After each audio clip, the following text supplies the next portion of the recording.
Hello students, कैसे हो आप सब। उम्मीद करता हूँ आप और आपकी जो स्टडी है वो बहुत अच्छी चल रही है।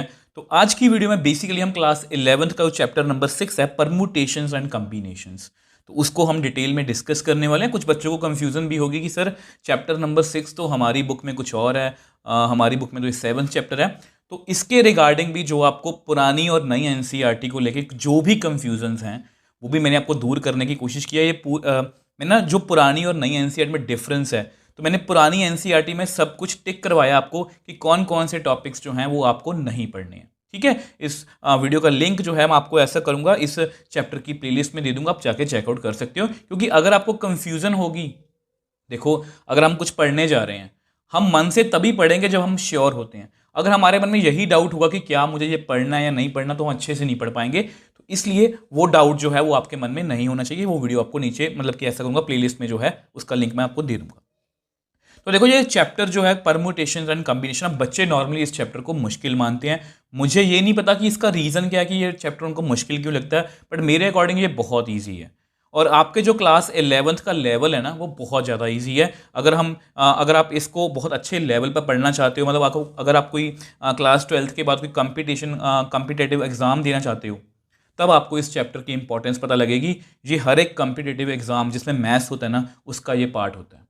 और वहाँ पर एक अच्छे खासे लेवल के क्वेश्चंस आते हैं, और अच्छे खासे लेवल के क्वेश्चन आपसे तभी होंगे अगर आपको बेसिक आपका स्ट्रांग होगा। ठीक है, जिस तरह से बच्चे ट्रिग्नोमेट्री से बहुत डरते हैं, बट अगर आप ट्रिग्नोमेट्री को ध्यान से, अगर आपने मेरे इस चैनल पर आपने 3rd चैप्टर को अच्छे से पढ़ा है ना, तो ट्रिग्नोमेट्री आपके लिए कुछ भी मुश्किल नहीं है। अब ये चैप्टर क्लास 12th में नहीं है, इसको हमें आगे नहीं पढ़ना है, बट आपके बेसिक जो है इस चैप्टर को लेके वो स्ट्रांग होने चाहिए। ठीक है, तो इसमें देखो ये आपका चैप्टर का रोड मैप, आपको पता सबसे पहले हम रोड मैप करते हैं। अब रोड मैप में क्या है, तो सबसे पहले इसमें देखा जाए तो देखो इसमें ना फंडामेंटल प्रिंसिपल ऑफ काउंटिंग है जो हमें सबसे पहले पढ़ना है। ये एक्चुअली 6.1 का काम है, जिसमें हमें मल्टीप्लिकेशन का रूल पढ़ना है और एडिशन का रूल पढ़ना है।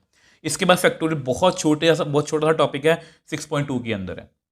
6.3 में हमें परम्यूटेशंस करना है, जिसका ये फॉर्मूला है, उसमें विद और विदाउट रेपिटेशन वाले बेस जो है कुछ क्वेश्चंस करने हैं। फिर लास्ट में आपका कॉम्बिनेशन 6.4, मतलब इसमें जो क्वेश्चंस करने हैं वो हमें कॉम्बिनेशन बेस क्वेश्चन करने हैं, ये आपका फॉर्मूला है। तो मैं आपको सही बताऊं, इसमें ना देखो मुझे ऐसा लगता है कि ये बच्चों को मुश्किल इसलिए लगता है क्योंकि बच्चे नॉर्मली क्या करते हैं कि कुछ फॉर्मूला याद कर लो, कुछ क्रैमिंग कर लो, क्वेश्चंस करने लग जाएंगे। बट परम्यूटेशन एंड कॉम्बिनेशन ये प्योरली, इसको आप ये बोल सकते हो कि ये फॉर्मूला बेस्ड बिल्कुल भी नहीं है। इसमें एक कोई भी ऐसा पर्टिकुलर फॉर्मूला नहीं है जो मैं आपको दे दूंगा और आप कहोगे कि सर हम क्वेश्चंस करने लग जाएंगे। ऐसा बिल्कुल भी नहीं है, इसमें आपको लॉजिक लगाना पड़ेगा। तो जो बच्चे सिर्फ क्रैमिंग करते हैं तो इसलिए उनको चैप्टर ये मुश्किल लगता है, बट जो बच्चे इसको थोड़ा सा भी समझ लेंगे, बिलीव मी, आपको ये चैप्टर बहुत इजी लगने वाला है। तो आज की वीडियो में बेसिकली हम फंडामेंटल प्रिंसिपल ऑफ काउंटिंग की और जो है वो ज़्यादा फोकस्ड रहेंगे। इसको अगर आपने कर लिया तब आपको परम्यूटेशन भी समझ में आएगा, इसको अगर आपने कर लिया तो आपको कॉम्बिनेशन भी समझ में आएगा। तो ठीक है, तो बेसिकली इसी से स्टार्ट करेंगे।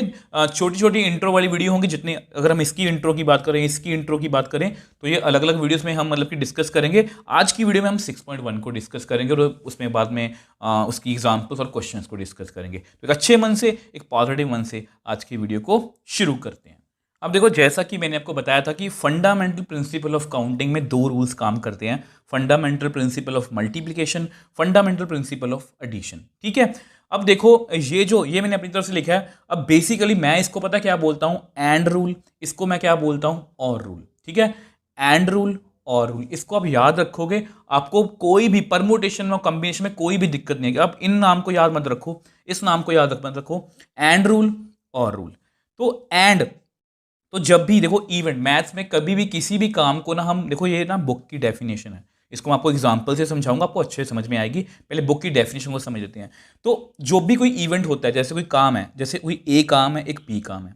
अब मुझे एक काम करना है, ठीक है, मुझे मान लो मैं या आप खुद सपोज कर लो, मुझे कोई काम करना है। अब वो काम है ए, अब ए के करने के बाद मुझे बी काम करना है। अब मुझे 2 काम करने हैं, तो मैं कैसे करूंगा, अब इस काम को करने के m तरीके हैं, इस काम को करने के n तरीके हैं, तो मेरे पास टोटल कितने वेज हो गए, m into n। Same way से अब यहां पर मुझे 2 काम करने, बट मेरे पास ऑप्शन है, या तो मैं ये काम कर सकता हूं, और का मतलब क्या होता है, या तो मैं ये काम कर सकता हूं या ये काम कर सकता हूं। अब जब भी ऑप्शन आती है तो हम क्या करते हैं, तो मेरे पास टोटल नंबर ऑफ वेज कितने हैं, m प्लस n। अब ऐसा बिल्कुल भी नहीं है कि मैंने कहा आपने मान लिया, हम इस फिलॉसफी को फॉलो ही नहीं करते। मैं इसको आपको एग्जाम्पल की हेल्प से समझाने की कोशिश करूँ। अब देखो, इन दोनों चीज़ों को समझाने के लिए मैंने सेम एग्जाम्पल्स लिए हैं, ठीक है। सेम एग्जाम्पल इसलिए लिए ताकि आप फर्क समझ पाओ। Ram has to buy a ball pen and a pencil. तो यहाँ पर ये वर्ड बड़ा ही इंपॉर्टेंट है। राम को एक बॉल पेन लेना है और एक पेंसिल एक पेंसिल लेनी है। If there are 3 ball pens and 2 pencils varieties, in how many ways he can select. अब देखो इसको कैसे समझेंगे। अब वैसे तो मैं आपको देखो ये आंसर कैसे बना, मैं आपको वही समझाने की कोशिश कर रहा हूँ। वैसे अगर इसके अकॉर्डिंग देखें तो 3 वेज यहाँ पर है, 2 वेज यहाँ पर है। ये पेन है, ये पेंसिल है, तो 3 2 6 आएगा। बट वो कैसे आता है, जैसे देखो ये राम है। अब राम जो है वो पेन 1 पहला पेन भी ले सकता है, दूसरा पेन भी ले सकता है और तीसरा पेन भी ले सकता है। अब हो सकता है कि इस पेन के साथ वो जो है वो पेंसिल 1 सेलेक्ट कर ले या पेंसिल 2 सेलेक्ट कर ले। 2 पेंसिल्स है ना। ये भी हो सकता है कि इस पेन के साथ वो पेंसिल 1 ले ले या इस पेन के साथ वो पेंसिल 2 ले ले। ये भी हो सकता है कि वो इस पेन के साथ पेंसिल 1 ले ले। ये भी हो सकता है कि वो इस पेन के साथ पेंसिल 2 ले ले, ठीक है। यानी कि वो इस पेन के साथ भी ये 2 पेंसिल्स ले सकता है। तो लास्ट में जो आपके पास काउंटिंग रह गई, अगर आप इसको काउंट करो 1 2 3 4 5 6, तो टोटल नंबर ऑफ वेज कितने बने?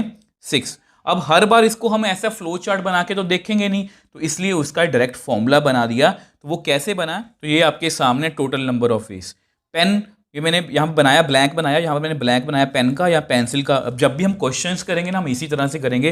पेन का ब्लैंक बनाया, अब उसमें कितने पेन वो ले सकता है, किन में से सिलेक्ट कर सकता है? 3 में से। पेंसिल 2 में से सिलेक्ट कर सकता है, 3 2 एंड था तो इसलिए मल्टीप्लाई है, इंटू 6 आंसर आ गया। आई होप इस लॉजिक को पहले आप समझ पाए हो। एंड रूल कब काम करता है, मल्टीप्लाई रूल कब काम करता है? जब क्वेश्चन में एंड लगा होगा, ठीक है। अब इसको समझते हैं। अब यहां पर बेसिकली क्या हो रहा है, अब यहां पर बेसिकली वो बोल रहे हैं कि राम को बॉल पेन परचेज करना है या, और देखो राम शॉप पर गया, यहां पर क्या था, उसको बॉल पेन भी लेना था और एक पेंसिल भी लेनी थी। अब यहां पर क्या है, उसको या तो पेन लेना है या पेंसिल लेनी है, एक चीज लेनी है, ठीक है। अब उसके पास फिर वही ऑप्शन है, 3 बॉल पेन एंड 2 पेंसिल्स हैं। तो इस क्वेश्चन को हम किस तरह से करेंगे, तो यहां पर हम ये फ्लो चार्ट तो नहीं बनाएंगे, टोटल नंबर ऑफ वेज। क्योंकि यहां पर फ्लो चार्ट इसलिए नहीं बनेगा क्योंकि हमें दोनों काम इकट्ठे नहीं करने हैं, वो दोनों अलग अलग काम है, ठीक है। अब हो सकता है देखो, अगर मैं पेन का बॉक्स बनाऊं और ये पेंसिल का, ठीक है, ये पेन का और ये पेंसिल का। अब पेन मैं कितने तरीके से सिलेक्ट कर सकता हूं? 3 तरीकों से। पेंसिल मैं 2 तरीकों से सिलेक्ट कर सकता हूं। अब क्योंकि बीच में और है तो मैं क्या लिखूंगा? प्लस।